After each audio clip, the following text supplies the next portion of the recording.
peux le voir à l'image, cet arbre-là a une grande signification pour moi.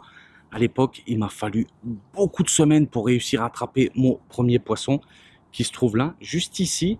Et cet arbre-là, où est-ce que cette photo, où est-ce que tu peux voir ce pêcheur qui a triomphé et au bout d'un certain temps et de connaissances, essayer d'apprendre, essayer différentes techniques et cette fameuse bouillette qui trotte dans la tête encore aujourd'hui au niveau de beaucoup de carpistes.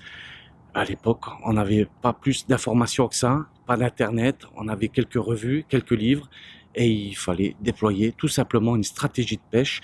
Mais il faut connaître beaucoup de choses, les mœurs du poisson, les reliefs des plans d'eau et surtout savoir bien placer ses montages sur Backtrack. On verra tout ça sur différentes vidéos où est-ce que j'espère ça va te donner des informations et tout simplement vous donner de l'évasion.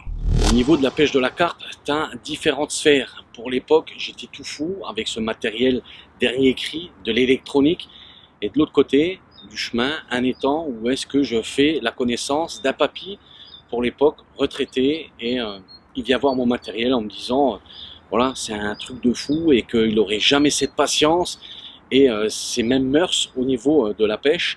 Et ben quand tu es jeune, voilà, tu vas aller de l'avant et tu mets un paquet de fric dans ce côté business. Faut pas se tromper de cible et je suis pas en train de cracher sur qui que ce soit, mais voilà, pour l'époque on voulait tous avoir le super bon bivy, les bonnes cannes qui vont bien ou autre, mais on a oublié tout simplement lèche et d'être le plus simple possible et essayer d'avoir une approche au niveau de la topographie des plans d'eau beaucoup plus en ayant des connaissances et essayer de poser tout simplement ces montages pour réussir à dérouler.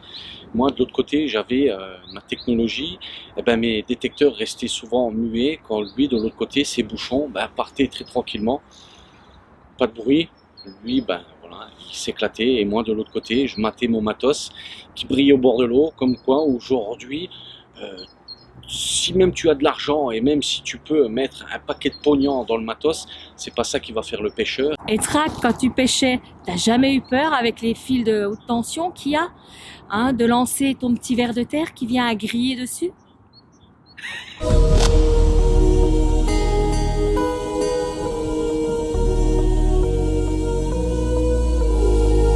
Sûrement en train de te demander avec quelle canne j'ai réussi à attraper cette carpe.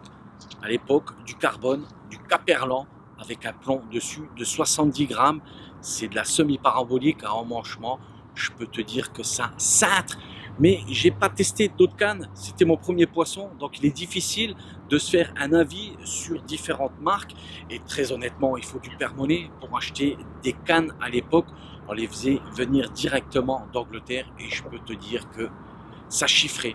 Mais au niveau sensation d'attraper une carpe avec une èche, un ver de terre, de la voir si furieuse que ça, du vent dans la canne, je peux te dire que ça a cintré. Et une fois qu'elle était dans le triangle du bonheur, ça m'a vraiment mis le cerveau dans les étoiles et continuer à chercher toujours du matos, à entretenir cette fameuse sensation qui nous donne tous l'éthique d'être au bord de l'eau.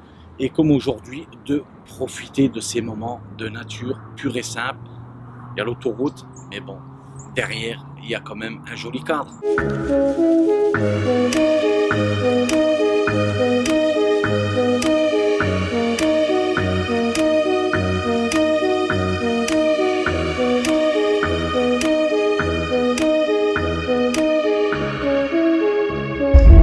T'as jamais eu peur que ton petit ver de terre vienne se faire griller sur les lignes de haute tension quand tu pêchais? Moi j'aurais eu peur. Il est grand temps de mettre la bestiole. Ça va donner des images avec une perspective beaucoup plus parlante. Tu vas regarder comme t'as pété la carpe.